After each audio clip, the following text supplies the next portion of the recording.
Welcome to our channel Techie Mohit. Subscribe and like our videos to get more content. So friends, आज की video में हम discuss करने वाले हैं important questions related to chapter number 11, यानी हमारा जो क्लास 11th की आईपी बुक का चैप्टर नंबर 11 है रिलेशनल डेटाबेसेस। उस चैप्टर में से जो इम्पॉर्टेंट क्वेश्चंस हमारी एग्ज़ाम में बनने के चांसेस होते हैं और जो मोस्ट आईएमपी क्वेश्चंस होते हैं हमारे इस चैप्टर में से, वो आज की वीडियो में हम डिस्कस करने वाले हैं। तो ज़्यादा हम इस वीडियो को शुरू करते हैं। उसके पहले आप सब्सक्राइब कर दीजिए हमारे चैनल को, लाइक कर दीजिए इस वीडियो को, ऐसा ही और कंटेंट देखते रहने के लिए। तो चलिए शुरू करते हैं आज की इस वीडियो को। तो सबसे पहला क्वेश्चन है कि what is a database system, मतलब एक डेटाबेस सिस्टम क्या होता है and what is it's needs. तो ये जो क्वेश्चन है ये बहुत ज़्यादा बार पूछा गया है। इसकी प्रोबेबिलिटी जो होती है एग्ज़ाम पॉइंट ऑफ व्यू से वो बहुत ज़्यादा होती है, क्योंकि डेटाबेस के बारे में ये बेसिक जानकारी प्रोवाइड करता है ये क्वेश्चन, तो ये ज़्यादातर पूछा जाता है। तो हम जान लेते हैं इस क्वेश्चन के बारे में। तो हमें इसमें जो मैटर लिखना है वो है कि a database is a collection of inter related data and a database system basically a computer based record keeping system. मतलब एक डेटाबेस जो होता है वो इंटर रिलेटेड डेटा, एक दूसरे से जुड़े हुए डेटा का कलेक्शन होता है, और उसका जो सिस्टम होता है वो एक computer based record keeping system होता है। मतलब जो हम इसमें रिकॉर्ड रखते हैं वो कंप्यूटर पर सेव रहते हैं। तो इसीलिए डेटाबेस जो होता है वो एक इलेक्ट्रॉनिक मीडिया बन जाता है, और डेटाबेस इलेक्ट्रॉनिकली सेव्ड डेटा को हम कह सकते हैं। ठीक, अब उसके बाद समझते हैं व्हाट इज़ इट्स नीड्स, मतलब इसकी क्या ज़रूरतें होती हैं। तो हम इसका कंपैरिजन करेंगे यहाँ पर टाइपिकल फाइल प्रोसेसिंग सिस्टम। मतलब जो हम सिंपल फाइल में जो डेटा बनाते हैं, जो टेबल हम फाइल्स में लिखते हैं, उनके मुकाबले ये किस तरह से एक अच्छा डेटाबेस बन जाता है हमारा कंप्यूटर वाला। तो जो हमारा फाइल प्रोसेसिंग सिस्टम होता है, मतलब जो हम ट्रेडिशनली यूज़ करते हैं फाइल में हर डेटा लिख के और उसको टेबल वाइज जमाने की, अरेंज करने की, उसमें बहुत से लिमिटेशंस होते हैं। जैसे डेटा रिडंडेंसी, मतलब डेटा लॉस्ट का चांस होता है। डेटा कंसिस्टेंसी, मतलब कि यहाँ पर कंसिस्टेंसी ब्रेक हो सकती है, यहाँ पर गलतियाँ होने के चांसेस ज़्यादा होते हैं। यहाँ पर आप डेटा को किसी के साथ शेयर नहीं कर सकते ज़्यादा बार। जैसे आप अगर चाहते हैं कि आप ये डेटा शेयर करें, तो आपको इसके लिए फ़ोटोकॉपी और अन्य तरीके के अलग अलग खर्चे, एक्सपेंसेस करने पड़ते हैं। तो इसीलिए ये एक अनशेयरेबल डेटा बन जाता है। अनस्टैंडर्डाइज्ड डेटा, मतलब कि ये कोई स्टैंडर्ड टाइप ऑफ डेटा नहीं होता। इसे आप एक स्टैंडर्ड वे में दिखा नहीं सकते किसी को, क्योंकि स्टैंडर्ड वे जो होता है उसमें एकदम जो हमारी गलतियाँ, मिस्टेक्स की जो प्रोबेबिलिटी होती है वो बहुत कम होती है। और उसमें क्या होता है कि एक स्टैंडर्ड डेटा जो होता है उसमें कोई भी मिस्टेक नहीं होनी चाहिए, प्लस वो दिखने में एक सोबर, सिंपल और एक एट्रैक्टिव डेटा लगना चाहिए। तो ये जो फाइल कीपिंग होता है हमारा, ये एक एट्रैक्टिव डेटा नहीं होता है। इनसिक्योर डेटा, मतलब कोई भी आसानी से उस डेटा को पढ़ सकता है अगर उसे आपने किसी लॉकर में नहीं रखा है। मतलब उसे छुपाना थोड़ा मुश्किल हो जाता है। इनकरेक्ट डेटा, मतलब गलत डेटा उसमें हो सकता है। तो इस टाइप के बहुत से लिमिटेशंस होते हैं हमारे फाइल कीपिंग डेटा सिस्टम में। तो उनसे बचने के लिए हमारा डेटाबेस क्या प्रोवाइड करता है, मतलब हमारे कंप्यूटर में क्या होता है कि एक डेटाबेस सिस्टम है, वो इन सब लिमिटेशंस से परे होता है। उन उसमें इस टाइप का कोई दिक्कत नहीं होती है, और उसमें कंटिन्यूस इफ़िशिएंसी, मतलब उसमें बहुत आसानी से आप काम कर सकते हैं, बहुत इफ़िशिएंट होता है वो data. The advantage provided by a database system, तो हम डेटाबेस सिस्टम के एडवांटेज समझते हैं। Reduce data redundancy, data loss का चांस कम है। कंट्रोल डेटा इनकन्सिस्टेंसी, मतलब कि आपका जो डेटा है वो एक ही वे में स्ट्रक्चर्ड मैनर में अरेंज आप आसानी से कर सकते हैं। शेयर डेटा आप किसी के साथ आसानी से शेयर कर सकते हैं, उसमें कोई दिक्कत नहीं होती। आप ऑनलाइन शेयरिंग कर सकते हैं, इसकी प्रिंट ले सकते हैं। तो इस टाइप से बहुत सारी तरीके से आप इस डेटा को शेयर कर सकते हैं। स्टैंडर्डाइज डेटा, इसमें गलतियाँ नहीं होती, तो आप इसे एक प्रेजेंटेबल व्यू में वो किसी के सामने भी इसे दिखा सकते हैं। सिक्योर डेटा, तो आप इसे लॉक कर सकते हैं, इनक्रिप्ट कर सकते हैं, जिससे ये हर किसी को एक्सेस ना कर पाए।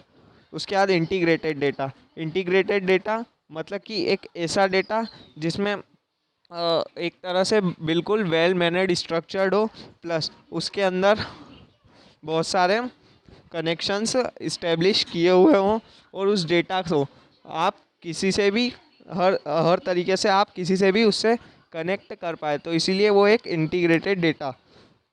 तो हमारा जो डेटाबेस होता है वो एक इंटीग्रेटेड डेटा होता है। तो जो हमारा सिस्टम होता है वो उसका जो परफॉर्मेंस होता है और इफ़िशियंसी होता है वो हमारा डेटाबेस सिस्टम बढ़ा देता है। तो इसीलिए डेटाबेस सिस्टम प्रिफ़र किए जाते हैं हमारे फाइल कीपिंग की जगह। फिर हम दूसरे क्वेश्चन की तरफ मूव करते हैं। Can you think of disadvantages of using a database system. Limitations के बारे में जानते हैं कि डेटाबेस सिस्टम क्या हो कि क्या लिमिटेशंस है, क्या क्या उसमें ऑफर नहीं होता है। तो सबसे पहला है कि सिक्योरिटी में भी कॉम्प्रोमाइज़ विदाउट गुड कंट्रोल्स। मतलब अगर आपको अच्छे सिक्योरिटी कंट्रोल्स नहीं आते, आपने अच्छे से लॉक नहीं किया है, अच्छे से कुछ नहीं किया है, तो उसके चोरी होने का चांस बढ़ जाता है। प्लस अगर वो ऑनलाइन डेटा है तो फिर वहाँ पर उसका हैक होने का चांस बढ़ जाता है। इंटीग्रेटेड में भी कॉम्प्रोमाइज़ विदाउट गुड कंट्रोल्स। मतलब अगर कंट्रोल अच्छे नहीं तो इंटीग्रिटी भी आपकी कॉम्प्रोमाइज़ हो सकती है। एक्स्ट्रा हार्डवेयर में भी रिक्वायर्ड। मतलब फ़ाइल कीपिंग में क्या होता है कि आप आसानी से एक सस्ती फ़ाइल ख़रीद सकते हैं और उसमें कोई भी एक पेन से आप आसानी से लिख सकते हैं। तो उसमें आपका जो खर्च होता है, आपका जो एक्सपेंस होता है वो कम होता है। बट डेटाबेस रखने के लिए आपको ज़्यादा एक्सपेंस करना पड़ता है। परफॉर्मेंस ओवरहेड में भी सिग्निफिकेंट। मतलब जो परफॉर्मेंस जो रहती है, मतलब आपका कंप्यूटर अगर अच्छे से वर्क नहीं कर रहा है तो फिर उसमें भी डेटाबेस में कुछ दिक्कतें होती है। और system is likely to be complex. मतलब सिस्टम जो होता है आपका कंप्यूटर सिस्टम वो फिर थोड़ा सा कॉम्प्लेक्स लगने लग जाता है और आपको थोड़ा सा उसे मैनेज करने में दिक्कतें आने लग जाती है। तो इस टाइप से आपका जो दो क्वेश्चन मेन थे वो मैंने आपको यहाँ समझाई है। फिर हम अगले क्वेश्चन की तरफ मूव करते हैं। What are views and how are they useful. तो ये जो क्वेश्चंस आपको रेड कलर से दिख रहे हैं ये सब मैंने अपनी पिछली वीडियोस में समझाए हैं, बट यहाँ पर भी मैं आपको ये क्वेश्चंस एक एक कर समझाऊँगा। तो चलिए सबसे पहले समझते हैं what are views, how are they useful. मतलब व्यूज़ क्या होते हैं। तो व्यूज़ एक ऐसी टेबल होती है, मतलब जो आपके पास दो टेबल अवेलेबल है, उन दो टेबल्स को कंबाइन करके और एक सिंगल टेबल में उसे बनाया गया ताकि आप एक structured data, well mannered data को देख पाएँ। और उसके अलावा वो जो व्यूज़ होते हैं, मतलब कि व्यूज़ जो होते हैं उसमें क्या होता है, एक असली में टेबल नहीं बनती है, जबकि वो जो दो टेबल पहले से बनी हुई है उन दो टेबल को कंबाइन करके और उसे एक प्रेजेंटेबल व्यू में उसने आपके सामने प्रेजेंट किया है। तो ये हमारे व्यूज़ होते हैं। इसके लिए आप हमारी रिलेशनल डेटाबेस की फर्स्ट वीडियो भी देख सकते हो। उसमें मैंने बहुत अच्छे से समझाया है कि कैसे क्या होता है व्यूज़ और कैसे वो यूज़फुल होते हैं। फिर हम समझते हैं next question. What is the purpose of using my SQL. मतलब माई एसक्यूएल यूज़ करने के पीछे क्या पर्पज़ है। तो माई एसक्यूएल के पीछे यूज़ करने का सबसे बड़ा पर्पज़ तो है कि कनेक्टिविटी ऑफर करता है आपको। उसके अलावा स्ट्रक्चर्ड क्वेरी लैंग्वेज है, तो ये अभी जो एक बहुत बड़ा सॉफ्टवेयर स्टैक चल रहा है हमारा, उसे कहते हैं सॉफ्टवेयर स्टैक को हम कहते हैं सॉफ्टवेयर स्टैक लैम्प का। लैम्प क्या स्टैंड करता है, लाइनक्स, अपाचे, माइस्क्यूएल और पाइथन। मतलब कि लाइनक्स ओएस हो आपके पास, अपाचे सॉफ्टवेयर हो, माइस्क्यूएल सॉफ्टवेयर हो, पाइथन सॉफ्टवेयर हो।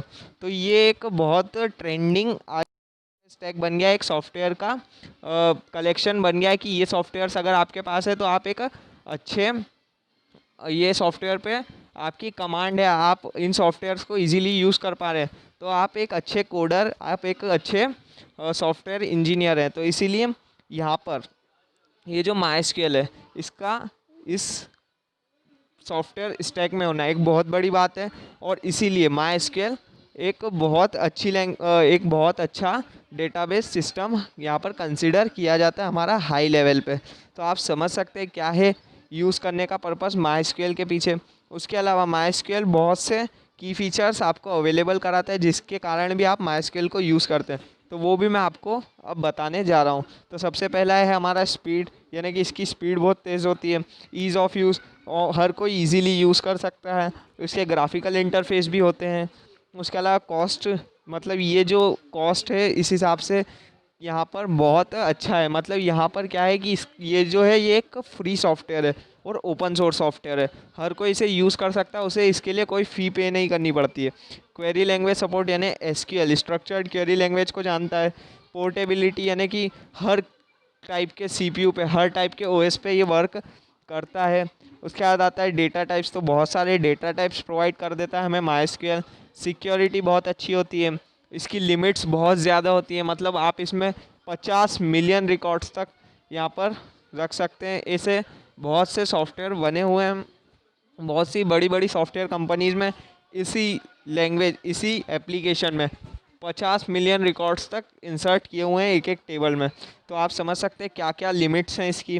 कनेक्टिविटी ऑफर करता है दूसरी लैंग्वेज से कनेक्ट, दूसरी लैंग्वेज दूसरे पाइथन वगैरह के वेब पेजेस हो या फिर जावा वगैरह के वेब पेजेस हो, उनसे कनेक्ट करने में हेल्प करता है। यहाँ पर बहुत आसानी से कनेक्ट हो जाता है। लोकलाइजेशन, हमें हमारी लोकल स्टैंडर्ड्स में इसके एरर मैसेजेस अवेलेबल होते हैं। और क्लाइंट्स एंड टूल्स, मतलब इनके पास क्लाइंट्स को और टूल्स को जनरेट करने का और बहुत सारे अलग अलग तरह के ऑप्शंस अवेलेबल है। तो ये एक माइस्क्यूएल यूज़ करने का सबसे बड़ा पर्पज़ है। फिर हम जानते हैं माइस्क्यूएल सर्वर इंस्टेंस के बारे में कि माइस्क्यूएल सर्वर इंस्टेंस क्या है। तो माइस्क्यूएल सर्वर इंस्टेंस क्या करता है, एक तरह का बैकग्राउंड में रन करने वाला सॉफ्टवेयर कह सकते हैं इसे। मतलब जब हम माइस्क्यूएल चला रहे होते हैं तो उस टाइम क्या होता है कि ये माइस्क्यूएल सर्वर इंस्टेंस जो होता है वो बैकग्राउंड प्रोसेस और एप्लीकेशन से क्रिएट हो जाता है। फिर उसके बाद ये मेमोरी में रहता है और हमारी जो रिक्वेस्ट होती है जो कि एक नेटवर्क से आ रही है और डेटाबेस को कंटेंट को एक्सेस करने की कोशिश कर रही है, उन रिक्वेस्ट को एक्सेस करने में हेल्प करता है और उसे प्रोवाइड करता है क्लाइंट्स तक। तो ये थोड़ा सा लॉजिकल हो गया, मैं आपको इजी वे में समझाता हूँ। मतलब एक्चुअली क्या कर रहा है ये कि एक तरह का सर्वर बना दिया उसने, और जो भी क्लाइंट एक्सेस करना चाहता है आपके डेटा को, उसको यहाँ पर आपके सामने परफॉर्म करके बता रहा है और उसे डेटा एक्सेस करने में हेल्प कर रहा है। तो ये है माइस्क्यूएल का सर्वर इंस्टेंस। फिर माइस्क्यूएल क्लाइंट के बारे में समझते हैं। माइस्क्यूएल क्लाइंट क्या होता है। तो माइस्क्यूएल क्लाइंट एक ऐसे प्रोग्राम होते हैं जो माइस्क्यूएल सर्वर से कनेक्ट करते हैं और क्वेरी जो होती है उसे प्री स्पेसिफाइड फॉर्मेट में सॉल्व करने की कोशिश करते हैं। मतलब क्लाइंट प्रोग्राम्स क्या होते हैं कि हमारे जो डेटाबेस बनाया हुआ है उसके अंदर टेबल्स वगैरह को मैनिपुलेट करना, डेटाबेस में मैनिपुलेशन करना वगैरह वगैरह, और डेटाबेस को एक्सेस करना, डेटाबेस को क्रिएट करना, इस टाइप के जो हमारे प्रोग्राम्स होते हैं, इस टाइप की जो हमारी वर्किंग होती है उसे माइस्क्यूएल क्लाइंट करता है। तो वो माइस्क्यूएल जो क्लाइंट होगा वो हम खुद होंगे। मतलब जब हम डेटाबेस बना रहे होंगे अगले चैप्टर से, जब हम शुरुआत करेंगे डेटाबेस बनानी, तो हम एक माइस्क्यूएल क्लाइंट की तरह होंगे जो उस डेटाबेस को बना रहा हो। माइस्क्यूएल सर्वर क्या होगा, जब हम उस डेटाबेस को बना लेंगे उसके बाद वो डेटाबेस हमारा हो जाएगा। फिर हम उसको किसी के साथ शेयर कर सकते हैं, उसको किसी के साथ एक्सेस करने के लिए हेल्प कर सकते हैं, और हम उसको सिक्योर भी कर सकते हैं ताकि अनऑथोराइज्ड एक्सेस ना हो। तो इस टाइप के जो परफॉर्मेंस हम करेंगे वो हम माइस्क्यूएल के एक सर्वर की टाइप में वर्क करेंगे। और अभी जब हम डेटाबेस बनाएंगे तो हम एक माइस्क्यूएल क्लाइंट की तरह वर्क करेंगे। फिर हम समझते हैं एसक्यूएल और उसकी डिफरेंट कैटेगरी ऑफ कमांड्स की। मतलब कि हम अब एसक्यूएल की और कमांड्स के बारे में जानकारी लेने वाले। तो एसक्यूएल क्या है, structured query language. Structured query language को आप यहाँ पर माइस्क्यूएल में यूज़ करते हैं और उसकी 5 तरह की कैटेगरी होती है कमांड्स की। सबसे पहली होती है डेटा डिफाइनेशन लैंग्वेज यानी डीडीएल कमांड्स। फिर होती है data manipulation language, DML commands. उसके बाद होती है ट्रांजैक्शन कंट्रोल लैंग्वेज यानी टीसीएल कमांड्स। फिर सेशन कंट्रोल कमांड्स और सिस्टम कंट्रोल कमांड्स। इस टाइप से 5 कैटेगरीज की कमांड होती है हमारी एसक्यूएल में। फिर अब हम समझते हैं लास्ट क्वेश्चन के बारे में कि क्या डिफरेंस है डीडीएल और डीएमएल कमांड्स के बीच, यानी डेटा डेफिनेशन लैंग्वेज और डेटा मैनिपुलेशन लैंग्वेज कमांड्स के बीच में। तो सबसे बड़ा जो हमारा डिफरेंस कह सकते हैं वो तो ये है कि जो हमारा डेटा डिफाइनेशन लैंग्वेज है वो हमें ऐसे टास्क करने के लिए छूट देता है, ऐसे टास्क करने के लिए हमें सिंटैक्स अवेलेबल कराता है जिससे हम टेबल के या फिर डेटाबेस के स्ट्रक्चर को बदल सके। डेटा की डेफिनेशन, यानी कि डेटा का जो हमारा स्ट्रक्चर होगा, किस टाइप से आप एक टेबल बनाएंगे, उसमें कितने कॉलम्स होंगे, कितनी रोज़ होंगी, और उन रोज़ कॉलम्स को आप कैसे डिलीट करेंगे, उन रोज़ कॉलम्स को आप कैसे बढ़ाएंगे। तो उस टाइप का जो स्ट्रक्चर आप क्रिएट करना चाह रहे हैं वो हमारा DDL कमांड से क्रिएट होता है। और डेटा मैनिपुलेशन लैंग्वेज से क्या होता है कि आप जो उसके अंदर डेटा फीड करेंगे उसमें मैनिपुलेशन, यानी डेटा को डिलीट कर सकते हैं, डेटा को रिकॉर्ड कर सकते हैं, और डेटा को किस टाइप से फीड करना है वो कंट्रोल कर सकते हैं आप इस DML कमांड से। तो यही एक मात्र और एक सबसे बड़ा डिफरेंस है हमारा DDL और DML कमांड में। मतलब DDL क्या है, हमारा स्ट्रक्चर, जो टेबल का स्ट्रक्चर होगा उसे डिफाइन करने के लिए।